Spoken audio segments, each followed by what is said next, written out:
Hello friends, family, followers, and guests. We're going to take a few minutes today to talk about the use of tools, particular tools. Rittenhouse shot in self-defense. He killed one, wounded two. He made some mistakes. He was only 17 years old, but none of the mistakes he made should be fatal to him. He went into a war zone to help protect property. A war zone. And when you do something like that, of course, you invite the minions of war into your life. He was attacked. The video shows clearly that he was attacked. So we're going to cover 3 quick points. First, in the over 3,000 jurisdictions in the United States and its holdings that can make gun laws, there's all kinds of coloration of the gun laws in different jurisdictions, and you have no way of knowing. It doesn't matter how good the book is you've already bought, you have no way of knowing in each of those jurisdictions. But there's a fundamental truth. You have the constitutional right in all of the jurisdictions and under the federal Constitution to protect yourself and those in your presence from the felonious, wrongful acts of others. When you can say these magic words, I feared for my life, for the life of another who's in my presence. So you have that going for you. You cannot shoot until you've met that criteria. That's if you want to be safe in all of the jurisdictions. Now, there's nuances in different jurisdictions that broaden that. So if you're in a regular jurisdiction on a regular basis, you should learn what those are. I've read all of the constitutions and articles of the 50 states, as well as the federal Constitution. They all give you that basic right to protect yourself and to protect others with what could be lethal force. So number 1, you have the right to protect yourself and others in your presence.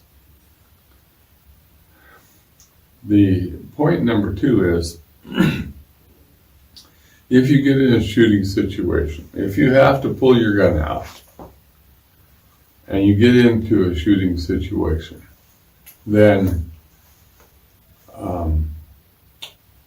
besides being able to say the magic words, I feared for my life, the next words out of your mouth should be, I'm not saying anything more, I want to talk to an attorney. It doesn't matter how clear-cut it is. And there are those who don't believe in using attorneys. Even so, the next words out of your mouth should be, I want an attorney.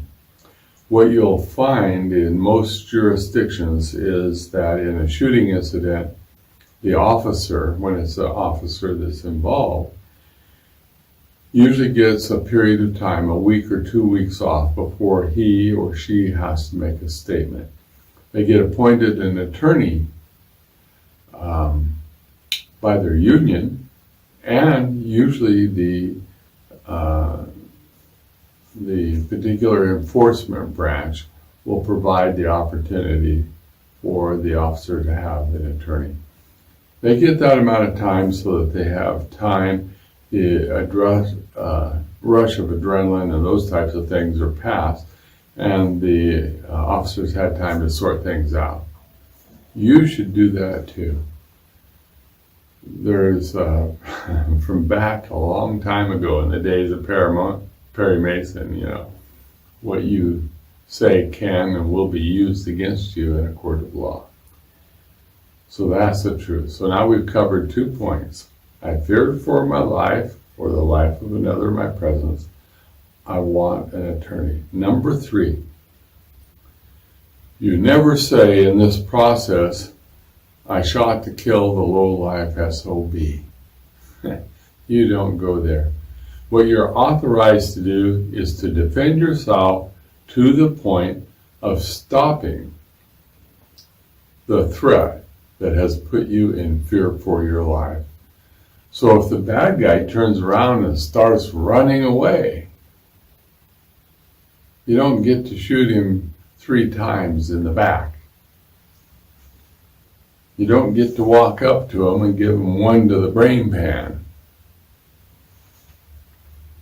Those things are not allowed, and that's considered murder. And depending on the jurisdiction as to what degree and category of murder it will be. So those are the 3 things you need to know.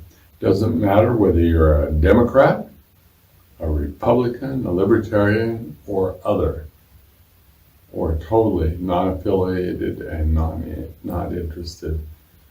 The law is there to protect you if you feared for your life or the life of another in your presence. Now, there's all kinds of different ramifications of that, but that's the core value for any jurisdiction. I've studied this a lot. I have represented the man charged with the felony shooting, when in fact he was a good guy. I've done the felony, the misdemeanors, all that kind of stuff. I've never had a client go back to jail. And what I'm saying this, and the reason I'm saying it is not ego-based, is to simply say that I understand and I'm relating that to you so that you have enough weight you can go out and research it. I am the author of Oregon Concealed, and I have a few books left. I'm not going to order any more because I've gotten to the point where I no longer teach the gun classes very often. But I've taught about 40,000 people what they need to know to carry concealed between Oregon and other jurisdictions I'm authorized to teach in, or my group. And I've had a lot of experiences. I've talked to a lot of people in the class. I've had the rape victim in my class.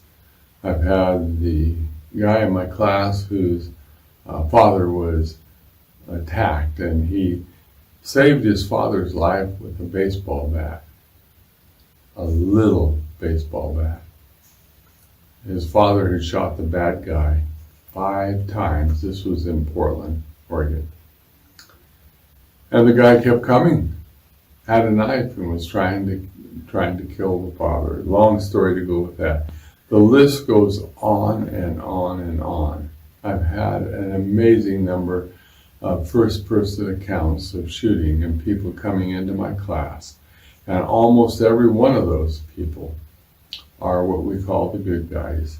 They want to follow the law. They want to do it right. And the list goes on and on. So I have a lot of vicarious experience as well as the other that I've had in my representations. And what I'm saying to you is the 3 fundamental principles I just started with will keep you out of jail and will keep you out of prison over time. I feared for my life. I want an attorney. I simply shot to stop the bad acts of the bad guy. Those 3 things. With that, have a great day. If you're going to carry responsibly. There are a lot of jurisdictions that allow an open carry. My suggestion to you is carry concealed if you can do that. It's kind of like young Rittenhouse going down into a war zone to protect property. There's all kinds of stupid that we can do. Stupid fixes stupid. Don't invite the problem. There's no reason to do that. That you're an advocate of your rights is enough that when you have to pull the trigger, you can't. I'm rambling at this point because I feel so strongly about this and I have such a background in it. I do want you to have a great week this next week. I'm having a garage sale if any of you are in my area this weekend. Invite you to come. I have all kinds of interesting implements that will be on the table. Have a great day, have a great weekend, and until the next time, make it so.